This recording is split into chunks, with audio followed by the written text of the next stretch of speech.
My understanding of the darkness is fragmented, incomplete. This abyss, this void, it very much does not wish to be understood. If light symbolizes knowledge, then it stands to reason that darkness would equate to ignorance. By its very nature, it abhors comprehension. Of course, my own nature drives me to comprehend all. We are opposing forces, destined to collide. And given this conflict of natures, we know that the light of truth will burn away the darkness, both figuratively and literally. Any significant light source can be used as protection, even weaponry against this metaphysical gloom. And then there are the artists.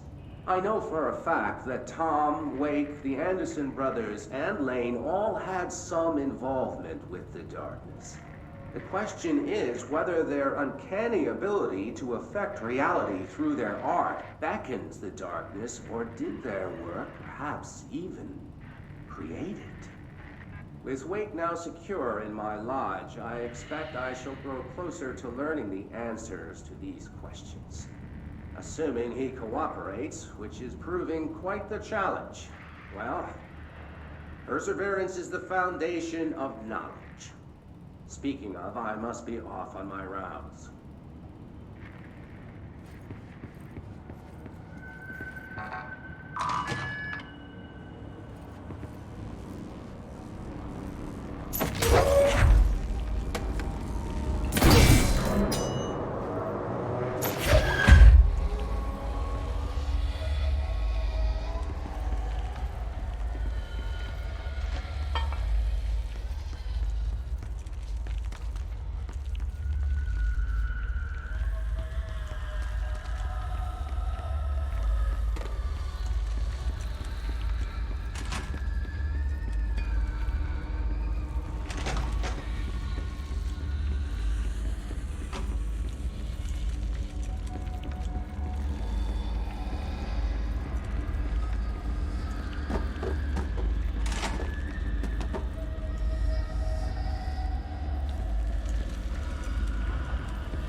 to the land of the living, little.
light.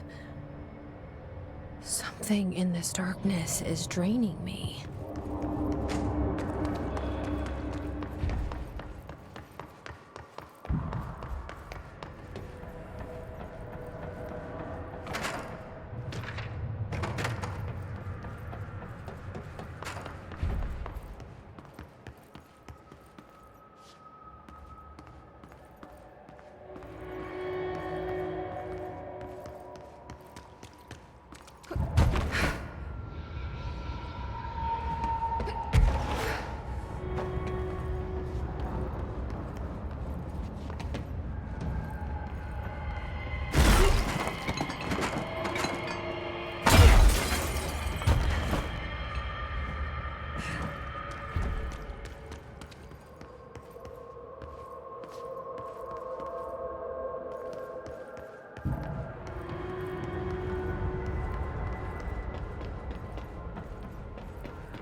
What?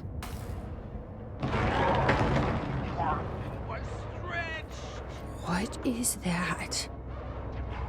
Come on, elevator, time to go!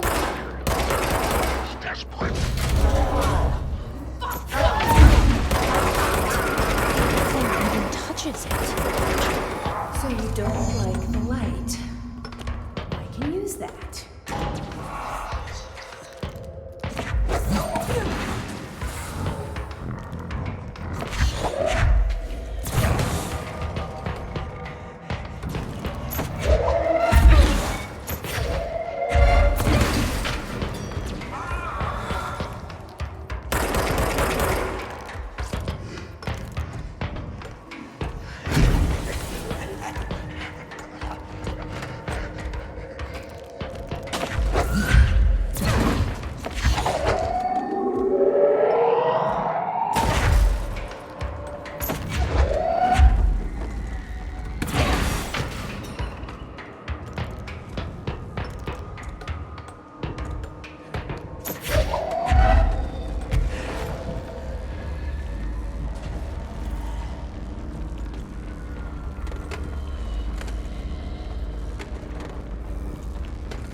Okay, this room is really intimidating and all, but I know my rights. It's not a crime to try and get a book signed.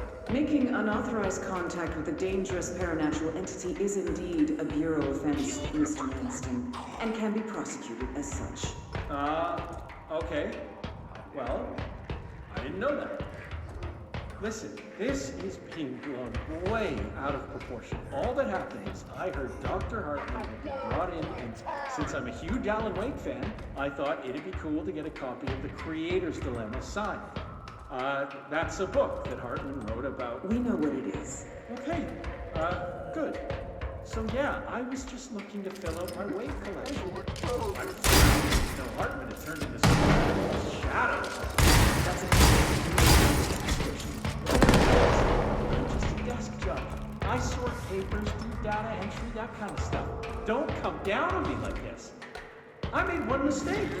I mean, I see people break the rules all the time and no one is pulling them into dark rooms to yell at them. Yesterday, Dave Gleason and his crew were talking to that empty spacesuit and laughing their heads off. But this is going on your record, so one more screw up and our next chat won't be so friendly. Great. That is just great to hear, guys. Thank you so much. Hey, is there any chance I could get my copy of The Creator's Dilemma back? Get out.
Brian Hennerman, 21 years old, resident of Southern Texas. I'm sorry, ma'am, but I really don't understand why I'm here. You know you did, Mr. Hennerman. I do? Tell me about Duluth Disaster. The movie? I mean, it wasn't very good. That's not what you said. Tell me where you got the movie from. Movie night with a K, not an N, not night like nighttime, but Who contacted you? Who told you to review that film? no one. I just did it because it looked obscure. I didn't even like the movie. I shouldn't have given such a high score, but reviewing obscure films makes you look smart. And I thought if I looked smart, I would get listeners. My podcast would take off and I could move out of my parents' basement and maybe even go to college and get a film degree like I've always wanted to. I swear. I swear, I swear, I swear. Okay, the kid doesn't know shit. I'm ending the session.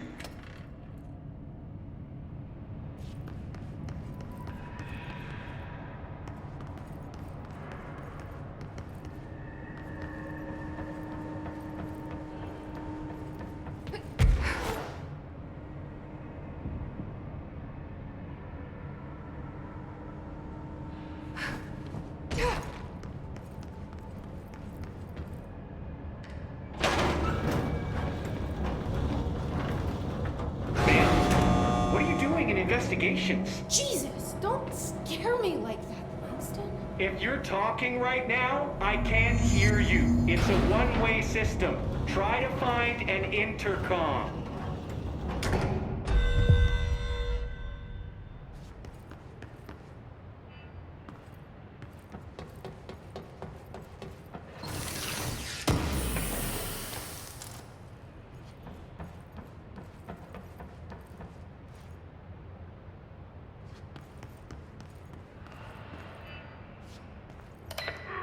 Langston, it's me, Jesse. I know. I can see you on the monitors. The cameras in there haven't worked since we sealed that sector off a couple years back. Let me guess. You sealed it because of the monster guy. Wait, did you see Dr. Hartman? Jesus, I really wish you hadn't opened that fire break. Okay, listen, you need to find Hartman and kill him before he gets out into the Bureau. That thing is a person? He was a person. We brought him here to study after he was, altered in an AWE.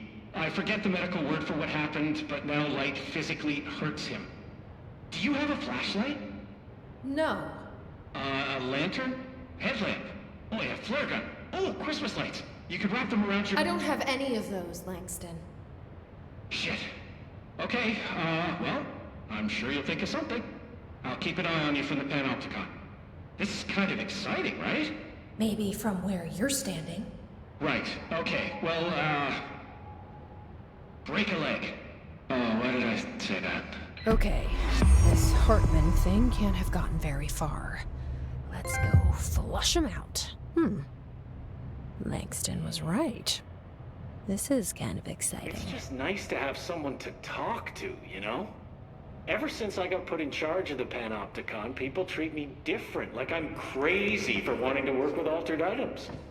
People just don't understand the altered items like I do, you know? I don't want to brag, but it does take a very...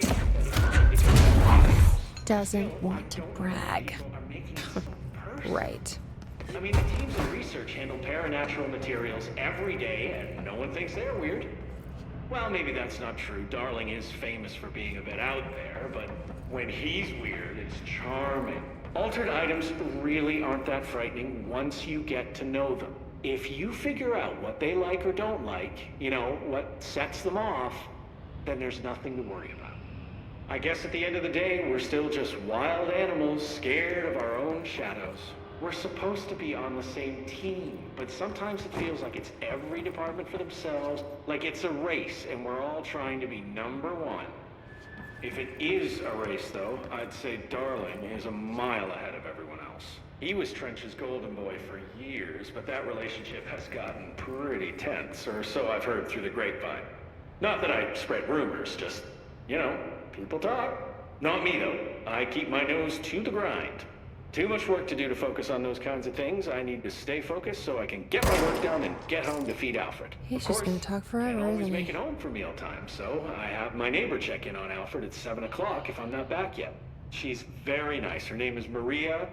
She's older. She came to New York in the 50s to attend school and has been here ever since. She has a couple of kids. I met them at Thanksgiving. Big family. Very nice people.